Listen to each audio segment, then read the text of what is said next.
Hello everyone, welcome to On Page SEO. In this section we talk about why we do On Page SEO, what On Page SEO is. I show you how to check your page or pages for On Page SEO. Then at the end, it'll be your turn. Let's jump right in.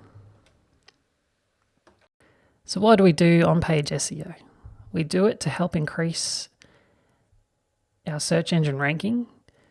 We do it to improve the amount of traffic to our website. So the higher our ranking in search results should result in more traffic to our website, not always. We do it so that we improve the quality of traffic to our website. So by fine-tuning the keywords that we put on our pages, this will tell Google specifically what our content is about, and then only people searching for that particular content should come to our page. So we should get people who are interested in our content, not just everyone who's searching Google. And it's free. You can do it yourself. You don't have to pay somebody to do this. You don't have to pay somebody to give you more website traffic. Who wants to do that? What is on-page SEO? On-page SEO are the elements of your page that tell Google what your content is about. These are things like your title, your paragraphs, your images, how readable your content is, believe it or not, is part of the ranking factor. Links externally from your page to other content that is similar or supporting for your content, and internal links to other pages on your site which are also relevant to this content. The keywords, the words that you use in your page or your post, which your content is based on. So on-page SEO is a single page ranking only. So when you're doing on-page SEO, you're not trying to rank your entire website in a search engine result. What you're doing is trying to rank a particular page in search results. When you put all of these single pages together, that makes your overall site ranking and gives your site more weight in search results. Okay, so now I will show you how we do that, how we go and optimize a page.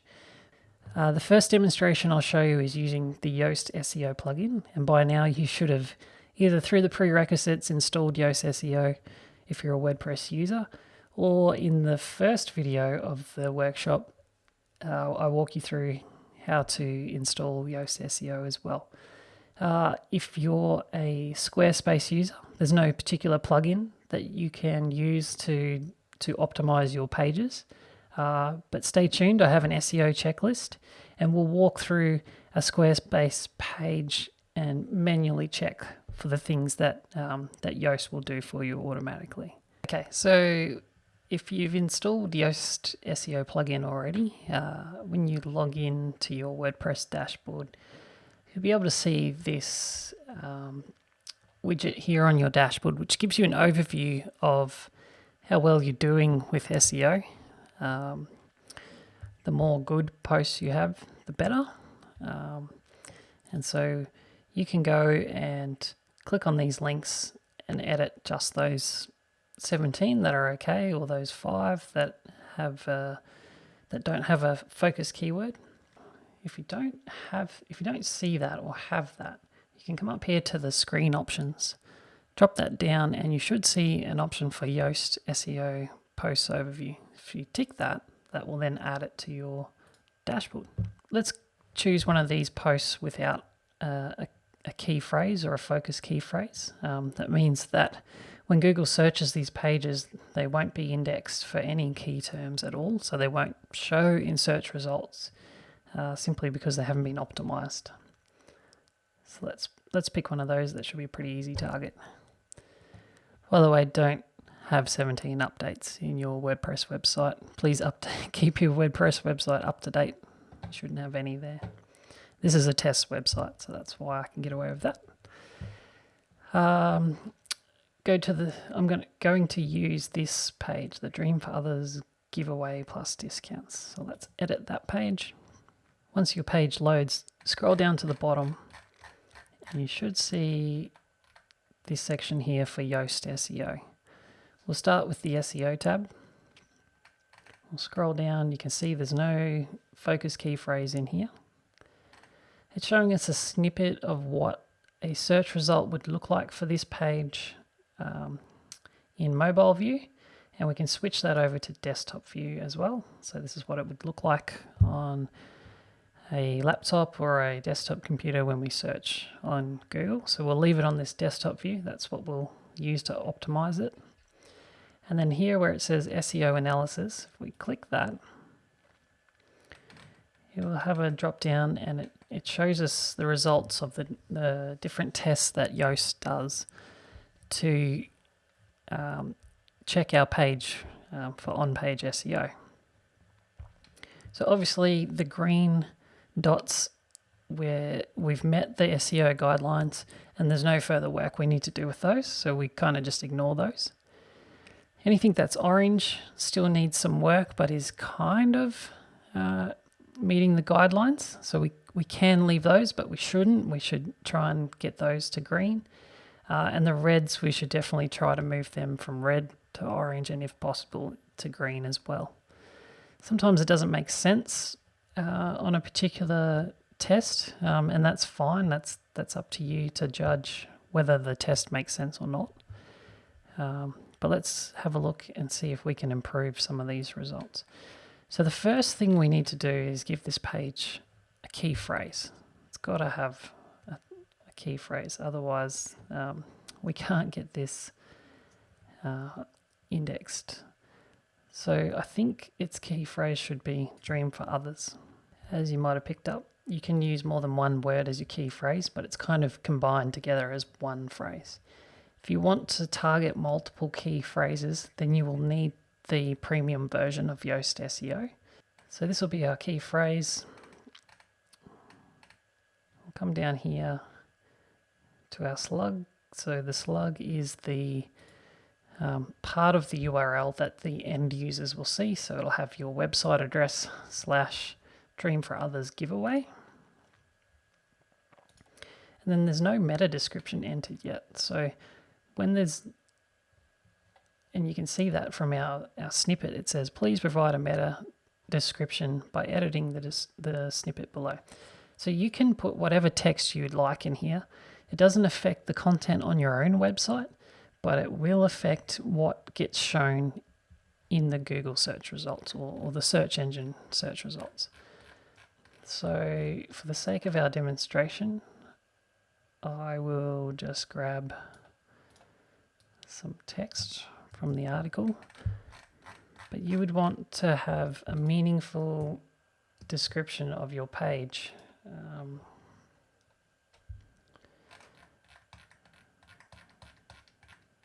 Sorry, I missed that.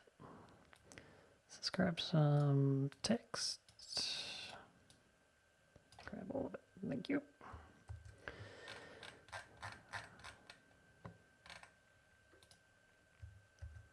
The text is in there. We've got a description, but our keywords don't show in there. So we should have something down here.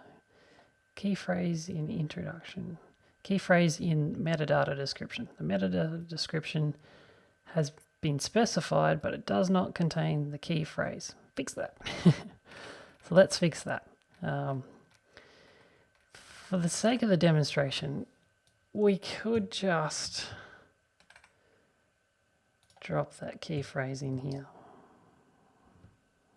So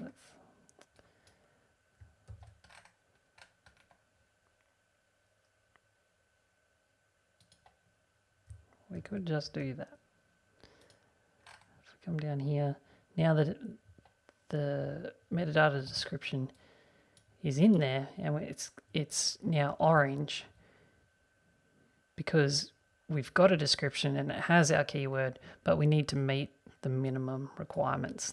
So it needs to be over 156 characters. So, but that's not really how you should do it. So obviously add your keywords in a way that makes sense in the actual description. Don't just go and paste it in there randomly, else when people actually read it in Google, they won't click through to your website. Okay, so now that we've moved to orange, it says the metadata description is over 156 characters. So to ensure that people can see your entire description, they advise that you keep it under 156 characters. So let's just see if we can trim this a little bit. Here we go. So now if we scroll down, so you can see our overall SEO status for this page is green.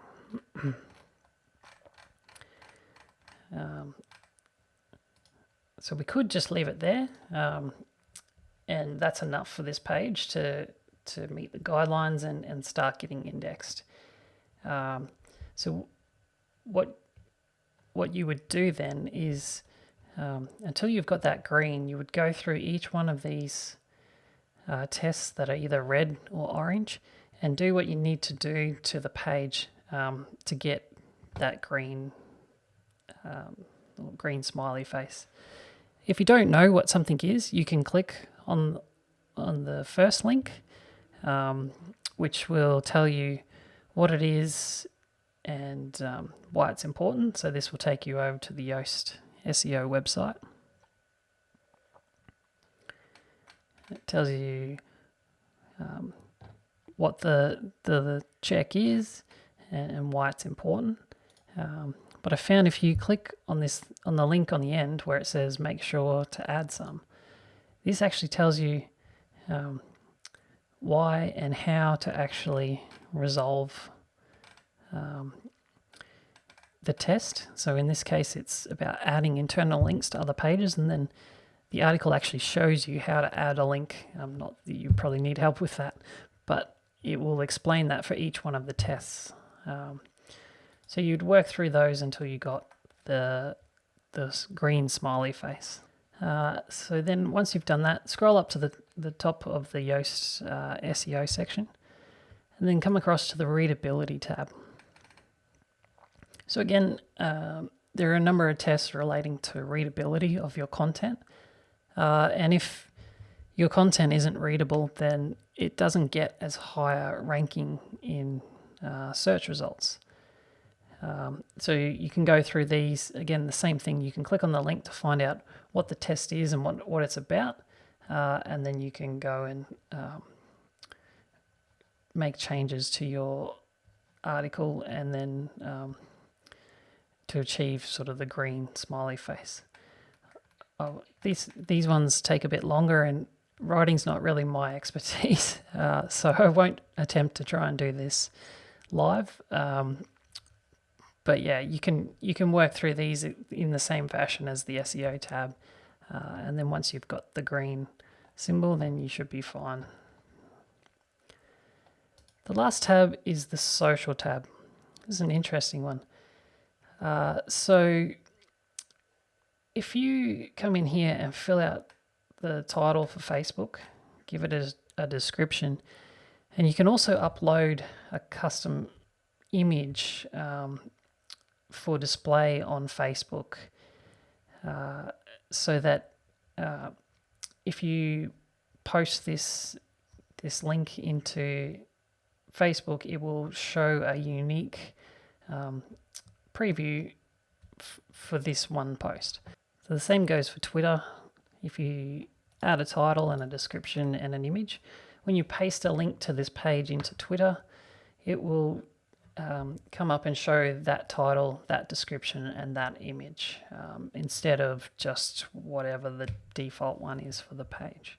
So that's a way that you can customize what people see on social platforms, and you can make it different to the title on your actual post, and the description and even the image.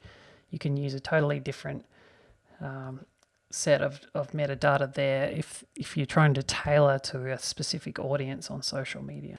And that's it for the Yoast SEO plugin for WordPress for on-page SEO. So in a sense, you just work your way through these tests and get them as good as you possibly can until you've reached that green smiley face. Okay, so let's have a look at Squarespace and how we do SEO for Squarespace. So this is my demo Squarespace page.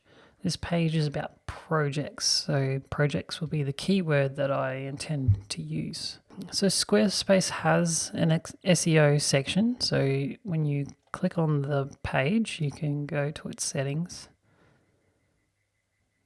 and select SEO. So this will give you a quick preview, a bit like what Yoast does, of what the search engine results will look like based on the information from this page. So in Squarespace, I would come in here and update the SEO title because you can see that it's given it general 1. So we would use something a little bit more meaningful. Because our keyword is projects, let's go ahead and add the word projects in there so that we're using that in our title. And then we would also need to add a description as well. I don't actually have one, so I will just paste in a fake one. But you would put one in that has your key phrase in it, and remember that you need to keep it below 126 characters so that the entire description shows on the search results. As you can see up here, when it hits that, the 3 dots appear. And in Squarespace, that's it. That's all you got. So there's no cool plugin to tell you all of the things that you need to go and work on. What I would do then is work through the checklist that I have. So I'll switch over to that now. We'll quickly go through that. So I would go through this checklist then on your page and make sure that you've got your keywords in all the right places. So we need to include the keyword in the URL. We need to use our keyword in the title as close to the start as possible of the title. Using the keyword in the first 100 to 200 words of the page. Use your keyword in text headings. So some of the headings that are in the page, make sure your keyword's in that. Use your keyword in the alt for images. You should use the keywords in the page description. Link to 3 to 5 external authority websites. Those are websites like Wikipedia or Google, like high ranking websites. If you can't, that's fine. Don't try to just link to them just so that you can get a good on-page SEO score. It may not work in your favor. Make sure you link to other internal pages on your sites. That's pretty obvious. And then your content must be a minimum of 300 characters long. And you can use a character counter if you really want to make sure that your content is long enough. So unfortunately for Squarespace, you don't have a lot of the nice kind of lazy SEO tools to help you out as WordPress, but you can go through that checklist and get your page optimized pretty well just on your own. Okay, so I've shown you how to optimize your website on WordPress, and I've also shown you how to do it on Squarespace. Now it's your turn. So if you're a WordPress user, find a page to optimize, come up with a keyword for it, and use the Yoast SEO plugin to improve that page's on-page SEO. So that'll be one of the items in the workbook to check off. If you're a Squarespace user, again, pick a page, come up with a keyword for that page, and go through and optimize that page for your keyword. And then we can check off the item in the workbook that we've optimized or improved our on-page SEO. So hit the pause button, go away and do those actions, and then come back and we'll move on to the next action.